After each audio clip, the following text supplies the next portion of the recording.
nous allons appeler notre premier orateur du jour, qui exposera sur les systèmes coopératifs en RDC face aux traités relatifs à l'organisation et l'harmonisation du droit des affaires en Afrique OADA. Je suis André Bongo et avocat au barreau de Kinshasa. Je vais venir représenter M. le professeur Massamba, qui est l'orateur principal. Il est expert en matière de droit OADA. Il a également dans son actif plusieurs ouvrages publiés en matière de société coopérative et de droit OADA. Je voudrais sacrifier à l'usage en remerciant très fiéreusement le ministère du Développement rural qui a daigné associer la Commission nationale OADA à cet exercice scientifique. Je voudrais dire scientifico-développemental, parce qu'il s'agit du développement rural. Je sacrifie également à l'usage en remerciant le professeur Massamba Makela qui a bien voulu qu'au nombre de ses collaborateurs, je sois désigné pour échanger avec vous. J'appelle ça échange, connaissant bien que mon auditoire est hétérogène. Le système coopératif en République démocratique du Congo face aux traités relatifs à l'organisation et l'harmonisation en Afrique du droit des affaires. Nous puissions porter un petit rectificatif sur le thème. C'est que nous allons parler du système coopératif en République démocratique du Congo sous l'ère, c'est-à-dire sous l'époque de l'OADA. Ce rectificatif est dû au fait que le système congolais de droit est moniste. Je serai très simpliste pour me permettre de mieux comprendre, connaissant mon auditoire. C'est-à-dire que dès lors que le traité est signé et ratifié au niveau interne, il fait corps à l'arsenal juridique congolais. C'est-à-dire on ne saura plus distinguer ce qui est du droit congolais et ce qui est du droit OADA. Ça devient un mélange de genres. C'est pourquoi nous disons le système coopératif en République démocratique du Congo sous l'ère OADA, c'est-à-dire à l'époque de l'OADA. C'est une façon de nous dire que nous avons l'obligation de nous approprier l'OADA parce que depuis le 12 septembre 2012, nous avons effectivement adhéré à l'OADA. L'OADA, en effet, c'est une organisation qui regroupe plusieurs pays de l'Afrique, actuellement 17. Elle est née du souci, déjà lors des indépendances. Les pères des indépendances avaient un souci fondamental, c'est de voir l'Afrique s'unir. Kwame Nkrumah a estimé que l'Afrique doit s'unir. Il a même laissé un ouvrage concassé. Lumumba également pensait qu'il fallait unir l'Afrique. Et tant d'autres jusqu'aujourd'hui. On a cité les derniers d'entre ses pères, notamment Kadhafi, qui estimait que l'Afrique devait s'unir. Mais tous voyaient l'unité politique, quelque peu l'unité économique. Et cela n'a pas prospéré parce que l'Union africaine qui a été créée, c'est s'aborder à une espèce d'union ou d'association de chefs d'État. Il lui fallut donc que les penseurs africains associés à d'autres penseurs puissent penser pour avoir une dynamique d'en bas, c'est-à-dire avoir une autre forme d'association, d'union, notamment sur le plan économique. C'est de ce souci-là qu'après moult réflexions, les dirigeants, les experts vont se mettre ensemble pour mettre en place un outil pour booster l'économie, pour booster le développement économique de l'Afrique. le 17 octobre 1993, à l'île Maurice, il sera signé un traité appelé Traité de l'Organisation pour l'harmonisation en Afrique du droit des affaires. Ce traité, en effet, prévoyait des institutions telles que la conférence des présidents, qui est l'organe suprême. Nous avons également le Conseil des ministres, composé des ministres de justice et des finances, qui est l'organe législatif. Ce sont eux qui légifèrent, qui votent les aides uniformes. Nous avons en plus un secrétariat permanent qui est l'organe administratif. À ses côtés, nous avons l'école régionale supérieure de la magistrature. Nous avons aussi une juridiction suprême de l'OHADA. Je dois le dire parce que lorsqu'on arrivera sur les questions des coopératives, les litiges vont également monter jusqu'à cette Cour suprême appelée la Cour commune de justice et d'arbitrage, appelée CCJA, qui se trouve en Côte d'Ivoire. Ça, c'est sur le plan institutionnel. Mais ce qui nous intéresse davantage, c'est le système normatif. L'OHADA a mis en place des normes en dehors du traité et des règlements. Nous avons également d'autres normes, c'est-à-dire d'autres lois, parce que je connais mon auditoire hétérogène, d'autres lois appelées les actes uniformes, que cela ne vous complique plus. Un acte uniforme, c'est une loi de l'OHADA qui régit dans le domaine quelconque. Et nous avons à ce jour 11 actes uniformes. C'est ainsi qu'il a fallu adapter et prendre en compte cette dimension, cette dynamique qui doit venir d'en bas, c'est-à-dire associer le peuple, les paysans dans les domaines divers, agricole, pêche, minier, etc. J'utilise ces concepts, ces métaphores pour nous permettre de comprendre. Et cet acte uniforme, lorsque il est édicté, trouve plusieurs systèmes dans les 17 États partis. À l'époque, c'était les 16 États partis, parce que nous avons adhéré après en 2012. Trouve des systèmes associatifs appelés pour chez nous des coopératives, trouve également d'autres normes qui prévoyaient des coopératives sous forme de sociétés. Alors, l'avènement de l'OHADA, parce que essentiellement nous allons parler de l'acte uniforme, l'on peut se poser la question fondamentale, et peut-être c'est bien, est-ce que l'OHADA a tout abrogé comme un éléphant qui marche sur les œufs? C'est ça la grande question fondamentale par laquelle nous allons commencer. L'article 10 du traité de Port-Louis, quand je dis traité de Port-Louis, c'est-à-dire le traité de l'OHADA, ça a été signé à l'île Maurice, à Port-Louis, prévoit l'abrogation de toutes les dispositions légales qui ne sont pas conformes à l'OHADA. C'est-à-dire, lorsque vous votez un acte uniforme, vous acceptez, vous adhérez à l'OHADA. L'acte uniforme remplace vos lois internes. Mais il y a une subtilité. L'article 10 du traité nous dit que je n'abroge, moi l'OHADA, je n'écarte que les dispositions qui sont contraires, dispositions nationales, qui sont contraires à mon esprit et à ma lettre. C'est-à-dire, dispositions contraires à l'OHADA.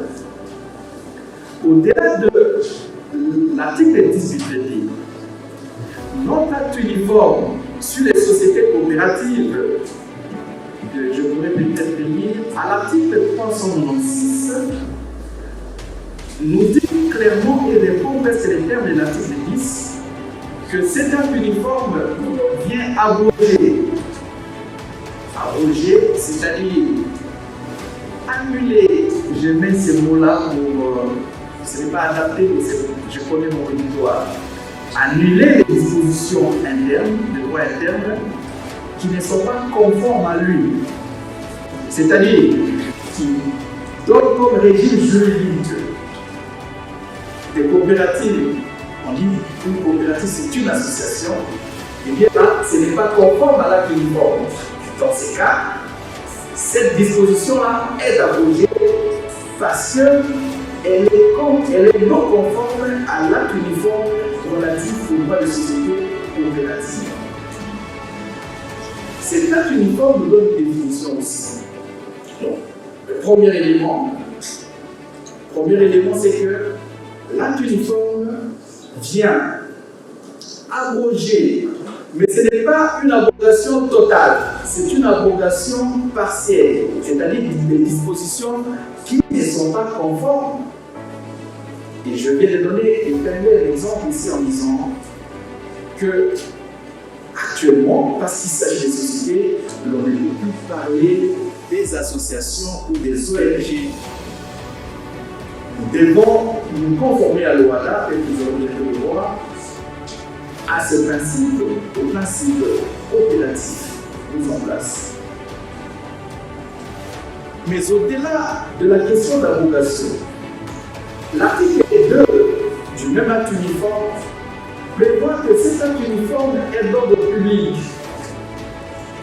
D'ordre public, le concept paraît assez juridique, c'est-à-dire c'est impératif, ça s'impose à tous. En d'autres termes, olinatif, c'est cet acte uniforme-là, c'est le WADA. Mais il faut amener une nuance à ce niveau, c'est qu'il y a deux sortes d'ordre public. L'ordre public absolu et l'ordre public de protection ou relative. Mais l'ordre public est relatif lorsque on aborde une partie, excepté la bonne sauf j'aime tout sauf ceci. Alors ici, je voudrais vous dire que nous sommes dans le cadre d'un ordre public prévu à l'article 2, qui est un ordre public relatif. C'est-à-dire, l'OHADA vient tout abroger, sauf les dispositions qui sont conformes, qui ne sont pas plutôt conformes. L'OHADA abroge tout, sauf les dispositions qui sont conformes à l'acte uniforme. Alors, dès lors que nous comprenons déjà ces éléments, nous sommes ainsi invités à mieux comprendre, à mieux connaître cette loi, parce que notre Constitution, à son article 62, nous dit nul n'est censé ignorer la loi.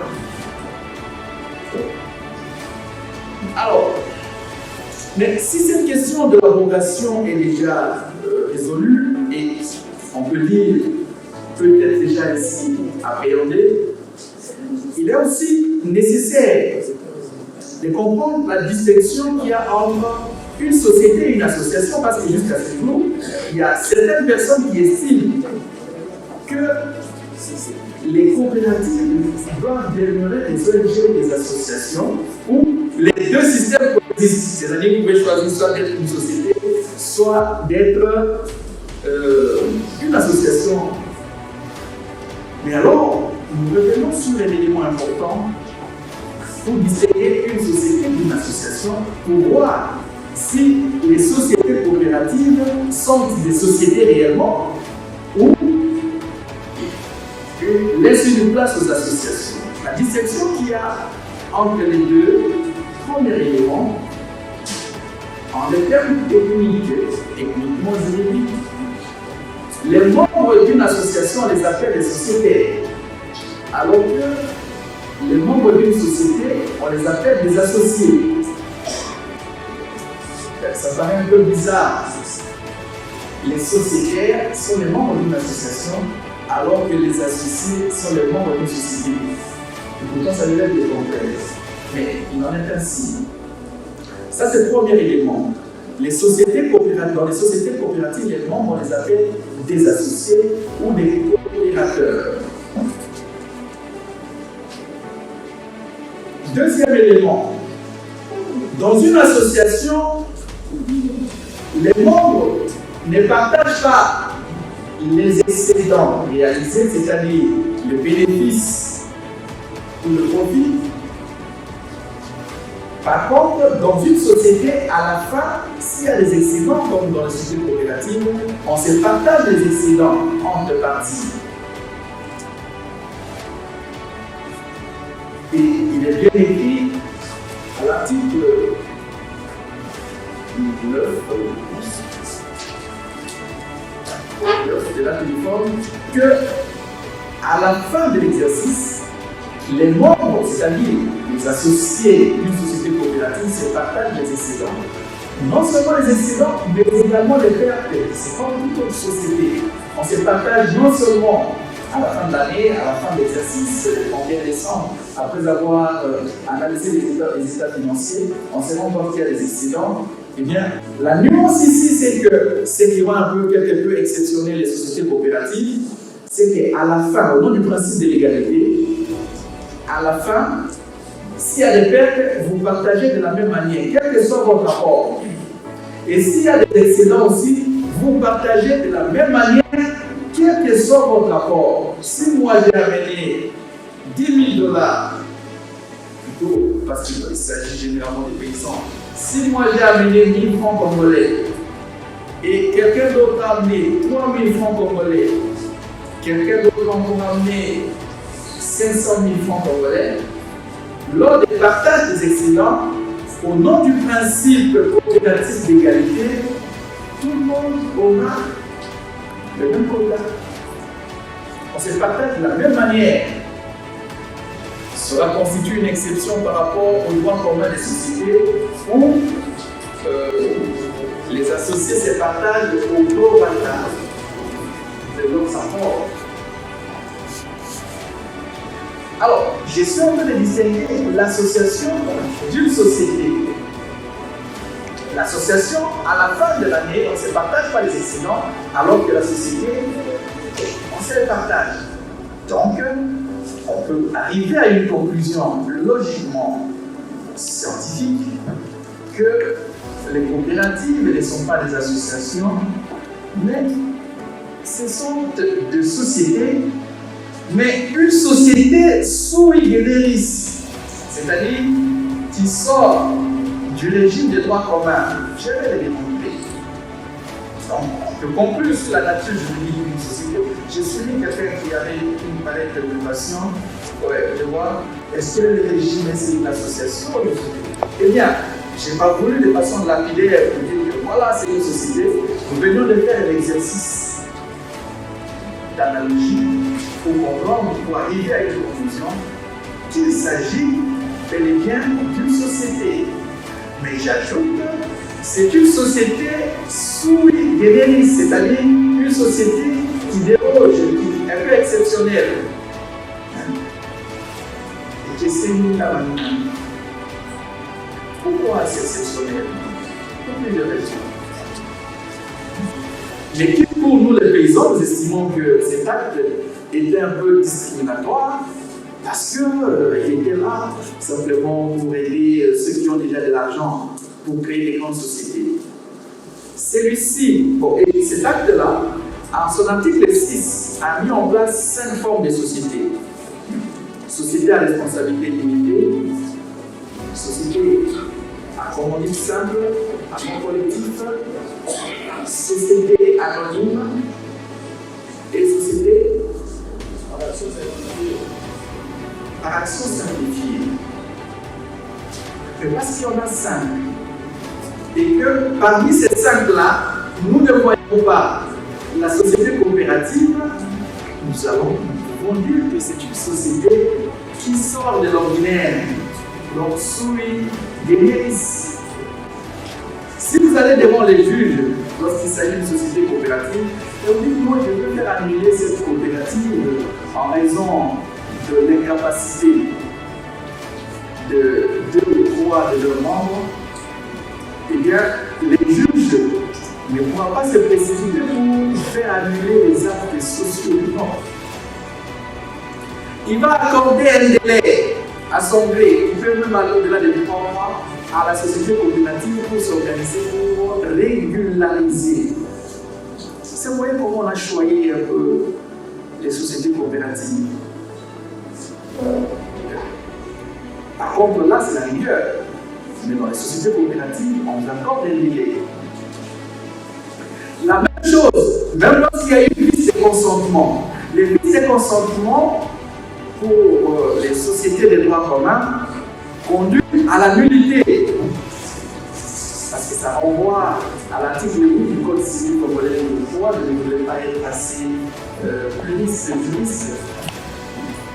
Mais la conséquence en matière de société coopérative, c'est que il n'y a pas de nullité même s'il y a de consentement. Encore une fois, on a pratiquement choisi les sociétés coopératives. Mais au-delà, mais que faire alors pour considérer à l'évidence qu'il y a certaines juristes commencent à trouver ce solution? Voilà, il n'y a pas eu vice de consentement. Bon, bien sûr, il y a eu vice de consentement, on n'en a pas eu. Mais là, pour faire annuler par exemple les actes sociaux, il dit là, ce n'est pas un vice, mais plutôt un défaut de consentement. Il y a toujours, les juristes cherchent toujours des mécanismes pour aboutir à leur entreprise procédurale. Alors parfois, les procéduriers disent non, il ne s'agit pas là du vice, il s'agit du défaut de consentement. Même dans le cas du défaut de consentement, les juges ne vont pas se précipiter. Il faut aussi toujours accorder une aide aux coopérateurs pour leur permettre de régulariser. Alors, je voudrais aller un peu plus loin pour vous dire les formes des sociétés qui ont été mises en place.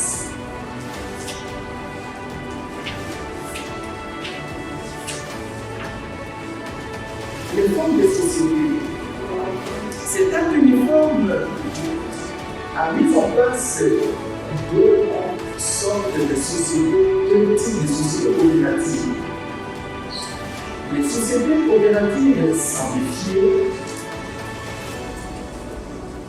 et les sociétés coopératives avec conseil d'administration.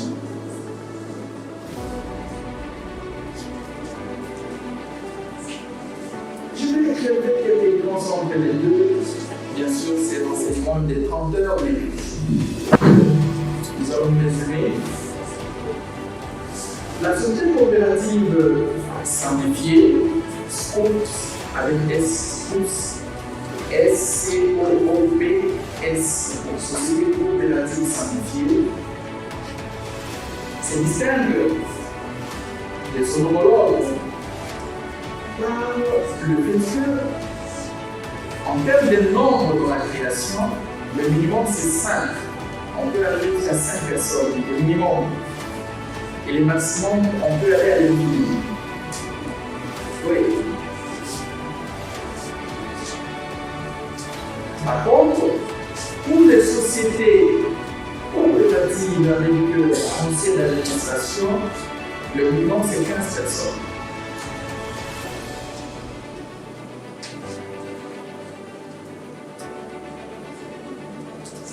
Alors, en dépit de cette distinction, vous comprenez déjà que dans les sociétés, ça c'est le premier élément. Deuxième, je vais revenir sur les principes coopératifs qui concernent toutes les sociétés.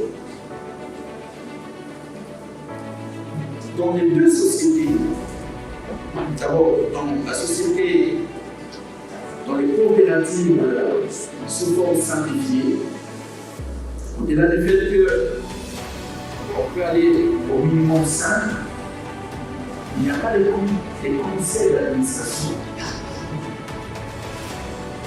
Il n'existe pas de conseil d'administration. C'est simplement un comité de gestion qui est l'organe administratif. Dans les sociétés coopératives avec conseil d'administration, comme vous l'entendez, il y a bien sûr un conseil d'administration.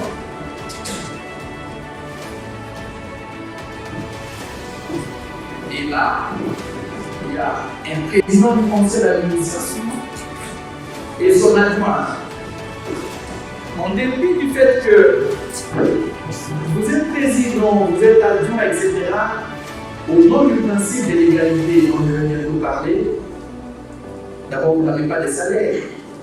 J'ai suivi une question comme ça où on a dit dans les associations, parfois les dirigeants s'enrichissent. Ici, vous n'avez même pas de salaire.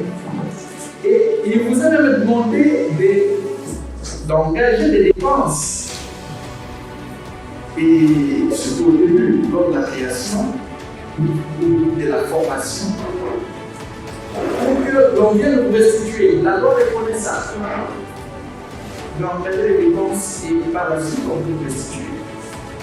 La même chose pour les politiques. Qui ne va pas d'opacité. Tout doit se faire en toute clarté. Parce que vous-même, qui êtes dirigeant, vous n'avez pas le devoir de gérer à votre entrée et vous n'avez même pas un salaire parce que vous recevez le même excellent que les autres. Mais au-delà, il y a également de toutes parts, de tous côtés, l'Assemblée générale, c'est-à-dire que ce soit dans les sociétés coopératives simplifiées que dans les sociétés coopératives avec conseil d'administration, il y a toujours une assemblée générale des coopérateurs, tout le monde. Même si vous êtes à 1000.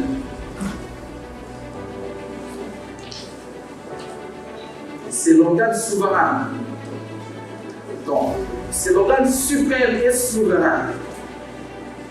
C'est un peu, toutes les décisions sont prises à ce stade-là, c'est niveau-là. Il ne s'agit pas du PCA qui va décider sur les autres mondes. C'est pourquoi il faut que cette information, nous puissions l'amener chez les paysans de plus en plus. Pour que déjà, dès la formation, ceux qui ont des ambitions et les contestent, de pouvoir s'enrichir sur les autres comprennent déjà. Le commissaire au compte, c'est surtout pour sur les coopératives avec conseil d'administration. Uniquement lorsque il y a plus de 500 coopérateurs. Lorsqu'on va au-delà des 500 coopérateurs, il faut à côté qu'il y ait un commissaire au compte. Le commissaire au compte, vous le connaissez, c'est celui qui va se passer les financiers, il a contrôlé en fait. Il peut même engager la procédure d'alerte. Alerte, c'est-à-dire lorsqu'il constate qu'il y a fraude quelque part, il va alerter les coopérateurs.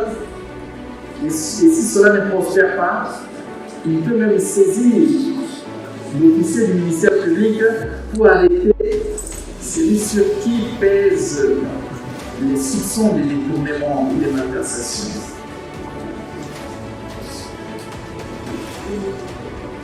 Donc voilà de façon lapidaire les détails qu'il y a dans ces formes de société et nous allons dire un mot sur les statuts avant de dire un mot sur les perspectives. Les statuts ne sont pas les mêmes. Je pourrais dire que les statuts sont différents. Autant on est dans une approche en création d'une société coopérative simplifiée que d'une société coopérative avec conseil d'administration. Les statuts sont déjà signés et l'Assemblée générale constitutive a été déjà tenue. Là, on parle d'une société constituée. Mais seulement, il y a une nuance. Vos actes ne sont pas opposables aux tiers, c'est-à-dire à ceux qui ne sont pas des coopérateurs. La loi vous reconnaît l'existence. On dit votre société coopérative est constituée. Et c'est après la constitution de la société, c'est-à-dire après signature de procès-verbaux, des statuts, etc., que vous allez consulter vos statuts et les procès-verbaux, règlement intérieur. Vous allez avec ça à l'auteur compétent. On va décider, il y a déjà un comité là-dessus, service national, des organisations, non, des coopérations et des organisations paysannes. SMP. Et on va enregistrer. Le bon souhait, c'est que nous tous ici nous puissions avoir, à mon avis, que nous ayons un guichet unique comme nous avons un guichet unique pour les sociétés de droit commun, un guichet unique pour éviter le conflit d'intérêts. Alors, je voudrais aussi dire un mot sur l'objet. On va se dire, parce que j'ai suivi également une question sur les attentes, c'est sur quoi peut porter une société coopérative. Civile ou commerciale. Civile ou commerciale. Voilà une autre différence avec les sociétés de droit commun. Pour les sociétés de droit commun, c'est essentiellement commercial. Alors que pour les sociétés coopératives, ça peut être civil ou commercial. Lorsqu'on dit civil, c'est-à-dire non commerçant. Et l'article 9 de la vie comme ça, que c'est dans le domaine illimité, c'est dans tous les domaines de l'homme, vous pouvez créer une coopérative. Pas seulement en matière agricole, pas seulement en matière minière, pas seulement en matière de transport, pêche, l'élevage, etc. Non. Dans tous les domaines de l'économie, on utilise une coopérative. Donc, on n'a pas, le législateur au Rwanda n'a pas restreint le domaine de formation ou l'objet même des sociétés coopératives. Je ne sais pas si j'ai encore un peu de temps, je ne vais pas abuser 5 minutes. Ah ok, je vais aller rapidement. Alors, dès lors que nous avons compris la nuance qu'il y a entre l'association coopérative et que nous avons compris la nature juridique, c'est une société bien sûr sur l'Église. Nous avons fait plusieurs gymnastiques. Mais nous disons un mot sur la ligne de la RDC, il y a des pays africains membres de l'OADA. Lorsqu'ils mettent en place des sociétés coopératives, comme disait Mumba, l'avenir du Congo et Dieu est bon. Parce que cette fois-ci, il s'agit d'une dynamique normale. Il ne s'agit pas des lois d'admin, mais des lois d'adminage, où nous voyons les membres sur pied d'égalité. Même si je vais conclure, j'ai insisté sur l'égalité, mais également il y a d'autres principes que je vais rapidement lire. Je ne vais pas abuser de votre patience au nom des sociétés coopératives. D'abord, l'adhésion est volontaire et ouverte à tous, l'adhésion. Donc tout le monde, il ne faut pas dire qu'on va pouvoir sans discrimination, même les étrangers.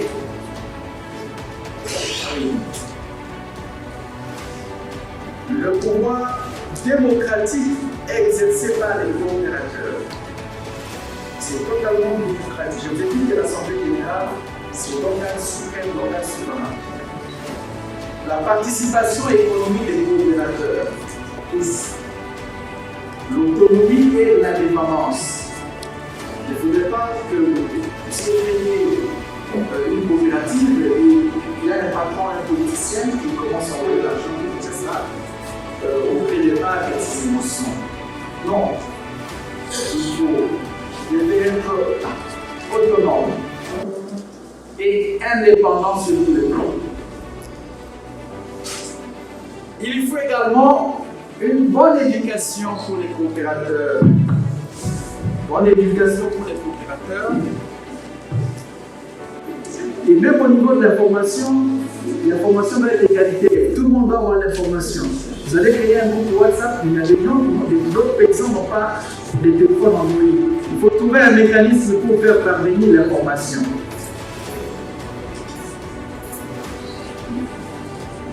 Il y a également la coopération entre organisations à caractère coopératif.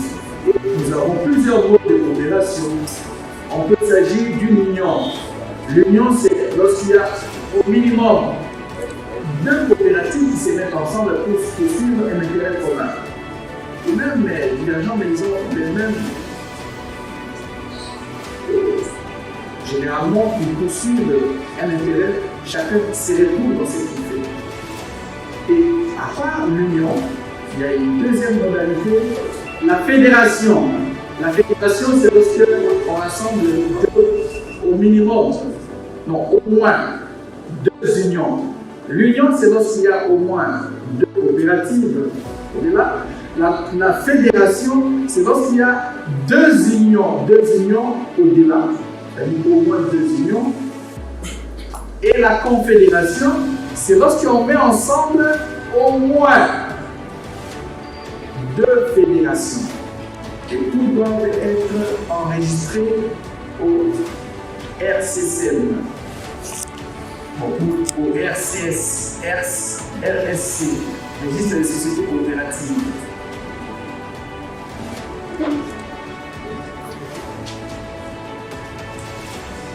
Donc voilà